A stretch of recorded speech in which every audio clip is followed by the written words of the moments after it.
आज करूया 1 वाटी मैद्यापासून 36 बिस्किटं, ते सुद्धा बिना केमिकल्सच्या. बेकरी होणे कितीतरी चांगली. सर्वात आधी आपण पिठं चाळून घेऊया.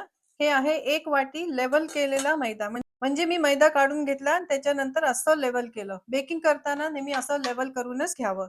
तर 1 कप मैदा म्हणजे 120 ग्राम. हे आहे बेसन. बेसन सुद्धा लेवल करून घेतलंय. आता हे बघायचं, तुम्हाला भोकं दिसत असते, ही कीड नाही आहे, याच्यामध्ये लम्स होतात. अगदी बारीक बेसन जेव्हा असतं ना, त्याच्यात लम्स होतात किंवा अशा गुठळ्या होतात, तर त्याच्यासाठी मी चाळून घेणार आहे. हे आहे 30 ग्राम म्हणजे 1/4 कप. आता याच्यात घालूया आपण अर्धा टीस्पून बेकिंग पावडर. तर बेकिंग पावडर पण आपल्याला लेवल करून घ्यायची, म्हणजे हे जे साईडला आहे ते लेवल करायसाठी असतं. तर हे असं लेवल करून घ्यायचं. आता बेकिंग पावडर मध्ये पण गुठळ्या आहेत, त्यामुळे हे सगळं आपल्याला चाळणं आवश्यक आहे. घालूया 1 चिमूट मीठ. आता 1 चिमूट म्हणजे हे 1/8 टीस्पून मीठ आहे, हे पण याच्यातच घालून घेऊया. आता हे चाळून घेऊ. त्या ज्या गुठळ्या आहेत या पण आपल्याला दाबून दाबून सगळ्या चाळून घ्यायच्या आहेत. साखर आहे अर्धा कप, मेजरिंग कपनी अर्धा कप साखर. हे 2 अख्खे वेलदोड्या मी अशीच घालते आणि हे बारीक वाटून घेते. साखर बारीक झालीये, वेलदोडा पण त्याच्याबरोबर वाटला गेला. हे ठेवूया बाजूला. आणि आता आपल्याला घ्यायचंय तूप. तर तुम्ही तूप किंवा बटर काही पण घेऊ शकता. इथे अशा बटरचे स्टिक्स मिळतात, जे 1/4 पाऊंड असतात, म्हणजे साधारणपणे 115 ग्रामची ही स्टिक असते. आणि तसं मोजलं वाटीनी तर अर्धी वाटी, म्हणजे तुम्हाला अर्धी वाटी तूप किंवा बटर घ्यायचं आहे. तर ते हे आहे फ्रीज मधलं, एकदमच घट्ट आहे. त्याला मी मायक्रोवेव्ह मध्ये साधारणपणे 15 ते 30 सेकंड पर्यंत गरम करून घेते. 25 सेकंड गरम केलं, 15 सेकंड आणि त्यानंतर 10 सेकंड आणखीन. तर त्याच्यानंतर हे बटर असं छान मऊ झालंय.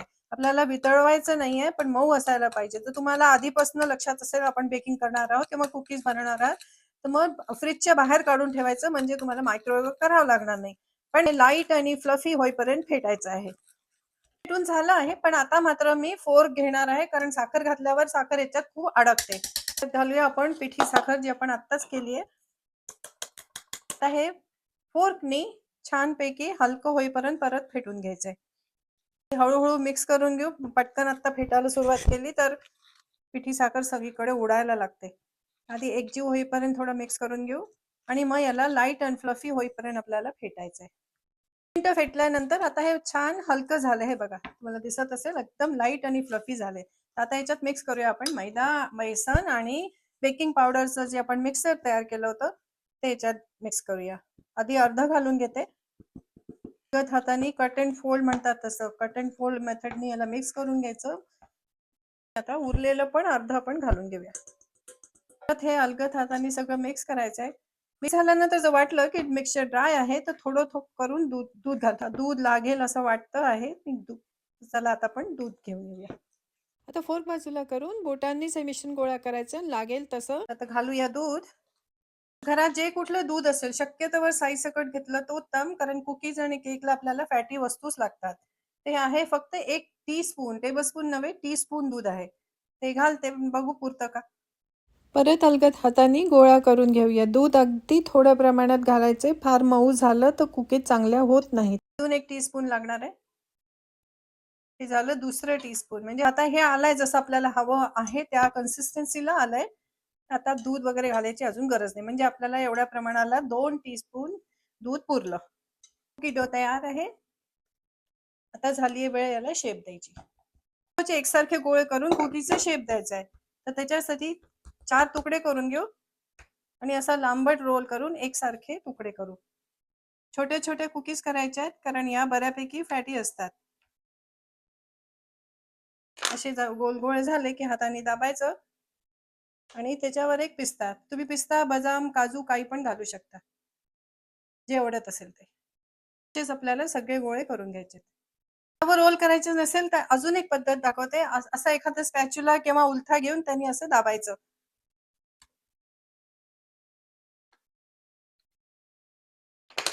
आता मी याच्यावर लावते काजू. पहिल्या याच्यावर आपण पिस्ते लावले होते, याच्यावर लावते काजू. हे झाली कुकी तयार. आपल्या सगळ्या कुकीजला शेप देऊन झालाय. एका वाटी मैद्यामधनं एवढ्या सगळ्या कुकीज तयार होतात. ओव्हन प्रीहीट करायला लावायचंय. तर हे बेक आणि 325 डिग्रीज वर आपल्याला बेक करायचंय. स्टार्ट. हे होत आहे प्री हीट.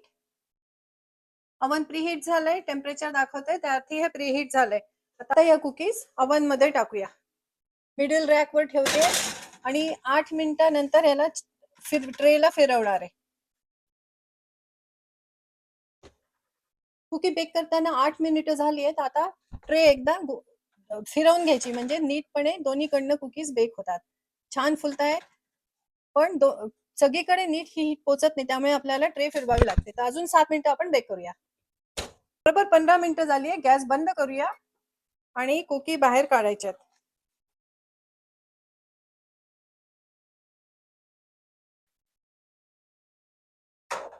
कुकी जरी आता पांढऱ्या दिसत असतील तरी थोड्या वेळाने अजून लालसर होतील आणि खाली ब्राउनिंग झाली म्हणजे ही खूण आहे. आता पूर्णपणे गार होऊ द्यायचं, नाहीतर आत्ता हात लावला तो इतके सॉफ्ट आहे की लगेच तुटतील.